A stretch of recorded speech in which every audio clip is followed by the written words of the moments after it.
నమస్కారం. బౌద్ధమత చరిత్రను చూస్తే కొన్ని కథలు మనసులో అలాగే నిలిచిపోతాయి. అవును. అవి కేవలం పాత సంఘటనల్లా కాకుండా ఈ రోజుకి కూడా మనకు చాలా నేర్పిస్తాయి. కరెక్ట్. ముఖ్యంగా మానవ సంబంధాలు, కరుణ లాంటి విషయాల గురించి చాలా లోతుగా ఆలోచింపజేస్తాయి. అలాంటి ఒక కథ గురించే ఈరోజు మనం మాట్లాడుకోబోతున్నాం. ఆ, ఇది భగవాన్ బుద్ధుని జీవితంలోని చివరి ఘట్టం, చాలా కీలకమైనది కూడా. ఒకవైపు తన జీవితపు చివరి ప్రయాణంలో ఉన్న బుద్ధుడు, మరోవైపు ఆయనంటే ప్రాణం పెట్టే ఒక సామాన్య భక్తుడు చుందుడు. వాళ్ళిద్దరి మధ్య జరిగిన ఆ సంఘటన, ఆ చివరి భిక్ష, దాని తర్వాత జరిగిన పరిణామాలు, ముఖ్యంగా ఆ క్లిష్ట సమయంలో కూడా బుద్ధుడు చూపిన కరుణ, వీటి గురించి మనం లోతుగా చర్చిద్దాం. తప్పకుండా. ఇది కేవలం ఒక భోజనం గురించిన కథ కాదు. బుద్ధుని బోధనలన్నింటికీ ఇది ఒక ఆచరణాత్మక ముగింపులాంటిది. అంటే సిద్ధాంతాలు మాటల్లోనే కాదు, చివరి శ్వాస వరకు ఎలా జీవించారో చూపించే సంఘటన అన్నమాట. అవును.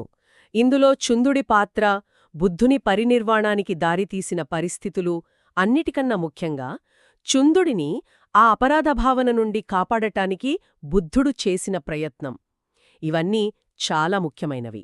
సరే, ఇక ఈ కథలోకి వెళ్ళిపోదాం. ముందుగా ఈ కథలో అత్యంత కీలకమైన వ్యక్తి చుందుడు. అతని గురించి కొంచెం తెలుసుకుందాం. చుందుడు, అతని పూర్తి పేరు చుంద కమ్మారు పుత్త. కమ్మారపుత్త అంటే కమ్మరి కుమారుడని అర్థమా? అవును. పావా అనే గ్రామంలో నివసించే ఒక కమ్మరి. అతను రాజో పండితుడో కాదు, ఒక సాధారణ చేతివృత్తి చేసుకునే వ్యక్తి.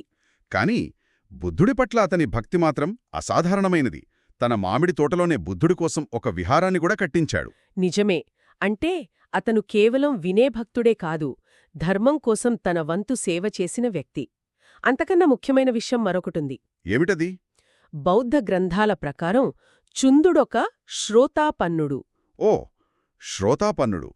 ఈ పదం విన్నాను కాని దాని అర్థం కొంచెం వివరిస్తారా? తప్పకుండా. శ్రోతాపన్నుడు అంటే ప్రవాహంలో ప్రవేశించినవాడు అనర్థం. ప్రవాహం అంటే నిర్వాణానికి దారితీసే మార్గమా? ఖచ్చితంగా. అది బౌద్ధ సాధనలో మొదటి తిరుగులేని దశ. ఒక్కసారి ఆ స్థాయికి వస్తే వారికి 7 జన్మలలోపు నిర్వాణం ఖాయం, పతనముండదు. అద్భుతం.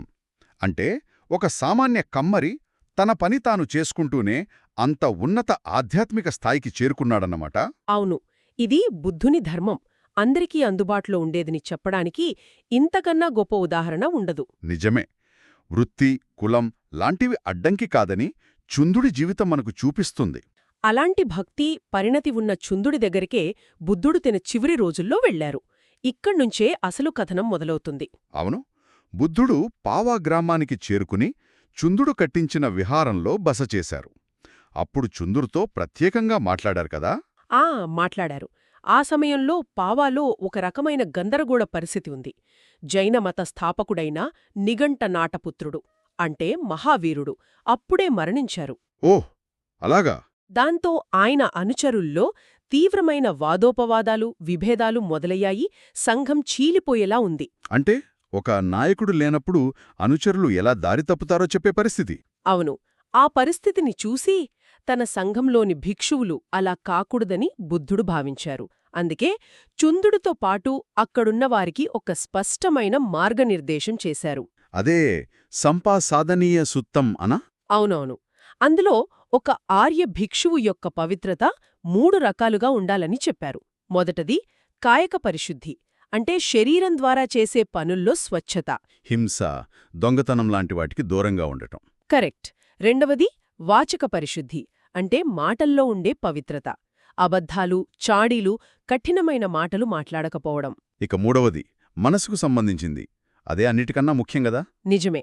అదే చిత్త పరిశుద్ధి, అంటే మనసులో, ఆలోచనల్లో ఉండే నిర్మలత్వం, దురాశ, ద్వేషం లాంటివి లేకుండా చూసుకోవడం. ఈ బోధన చేసిన వెంటనే చుందుడు భిక్షకు ఆహ్వానించాడు. అవును. ఆ బోధన తర్వాత బుద్ధుడు అతని ఆహ్వానాన్ని అంగీకరించారు. ఇక అసలు ఘట్టానికి వద్దాం. ఆ చివరి భిక్ష. చుందుడు ఎంతో ప్రేమగా పరమాన్నం, అట్లులాంటివి వండించాడు. వాటితో పాటు సూకరమద్ధవం అనే ఒక ప్రత్యేకమైన పదార్థాన్ని కూడా సిద్ధం చేశాడు. ఇక్కడే ఒక విచిత్రమైన సంఘటన జరిగింది కదా? జరిగింది. చుందుడు అన్నీ వడ్డిస్తుండగా బుద్ధుడు ఒక సూచన చేశారు. ఆ సూకరమద్ధవం అనే పదార్థాన్ని కేవలం తనకు మాత్రమే వడ్డించమని. ఒక్క నిమిషం, మిగతా భిక్షువులకు వద్దన్నారా? ఎందుకు? అవును, మిగతా ఎవరికీ పెట్టవద్దని చెప్పారు. అంతేకాదు, తాను తిన్న తర్వాత మిగిలిపోయిన దాన్ని ఎవరూ తినకుండా ఒక లోతైన గొయ్యి తీసి పాతిపెట్టమన్నారు. అంటే ఆ ఆహారంలో ఏదో సమస్య ఉందని ఆయనకు ముందే తెలిసిపోయిందా? దాన్ని జీర్ణం చేసుకోగల శక్తి ఈ భూమిపై తథాగతుడికి తప్ప మరెవరికీ లేదని ఆయనే అన్నారు. అందుకే ఆ జాగ్రత్త. ఆ భోజనం తర్వాత ఏం జరిగింది? ఆ భిక్ష స్వీకరించిన కొద్దిసేపటికే ఆయనకు తీవ్రమైన అనారోగ్యం మొదలైంది. రక్తవిరోచనాలు, భరించలేని నొప్పి.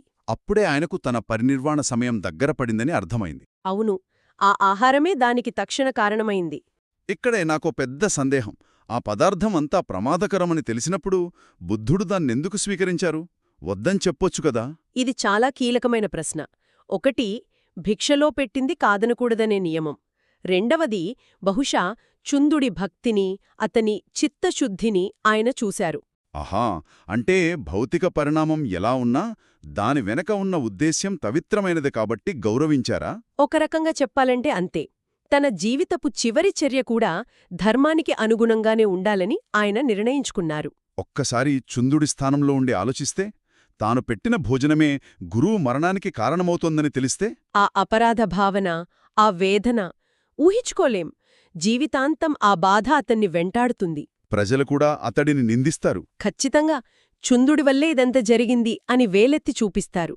ఈ మానసిక క్షోభను బుద్ధుడు ముందుగానే ఊహించారు. అందుకే ఆ శారీరక నొప్పితో బాధపడుతూ కూడా ఆయన ముందుగా ఆలోచించింది చుందుడి గురించే. నువ్వు వాళ్లతో మాట్లాడి చుందుడి బాధను తొలగించాలి అని చెప్పారు. తన శిష్యుడికి భవిష్యత్తులో రాబోయే వేదనను తొలగించడానికి ముందే ఏర్పాట్లు చేస్తున్నారు.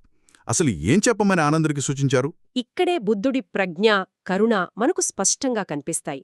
ఆయన ఆనందుడితో ఇలా చెప్పమన్నారు. చుందుడితో చెప్పు, నువ్వు చాలా పుణ్యం చేసుకున్నావు. ఈ ప్రపంచంలో 2 భిక్షలకు మాత్రమే సమానమైన అత్యంత గొప్ప పుణ్యఫలముంటుంది. 2 భిక్షలా? అందులో ఒకటి చుందుడిదేని అర్థమైంది. మరి రెండవది సిద్ధార్థుడు జ్ఞానోదయం పొందడానికి ముందు సుజాత అనే భక్తురాలు సమర్పించిన భిక్ష. ఓహ్, ఆ భిక్ష స్వీకరించిన తర్వాతే ఆయన బుద్ధుడుగా మారారు.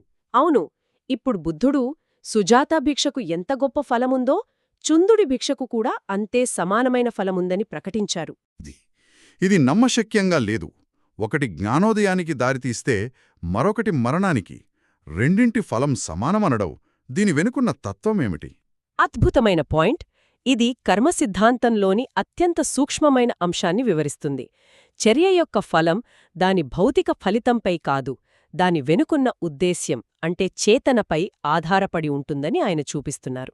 అంటే సుజాత, చుందుడు ఇద్దరి ఉద్దేశం ఒక్కటే, స్వచ్ఛమైన భక్తి. అందుకే ఫలితం కూడా సమానం. ఖచ్చితంగా. సుజాత భిక్ష సిద్ధార్థుడిని బుద్ధుడిగా మార్చే ప్రయాణాన్ని ప్రారంభిస్తే, చుందుడి భిక్ష ఆ బుద్ధుని భౌతిక ప్రయాణాన్ని పరిసమాప్తం చేసింది.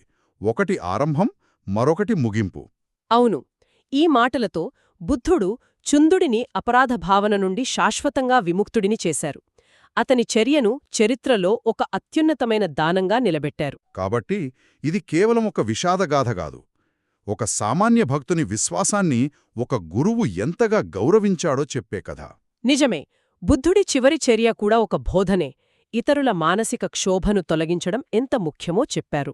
ఆ తర్వాత ఆయన కుషినార నగరానికి చేరుకుని పరినిర్వాణం చెందారు. కాని ఈ మొత్తం చర్చలో ఒక విషయం ఇంకా మిగిలిపోయింది. ఆ సూకరమద్ధవం.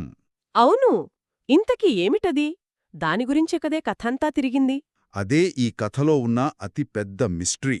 సూకరమద్ధవం అనే పాలీపదంపై ఇప్పటికీ పండితుల మధ్య ఏకాభిప్రాయం లేదు. ప్రధానంగా 2 వాదనలున్నాయి. అవేమిటి?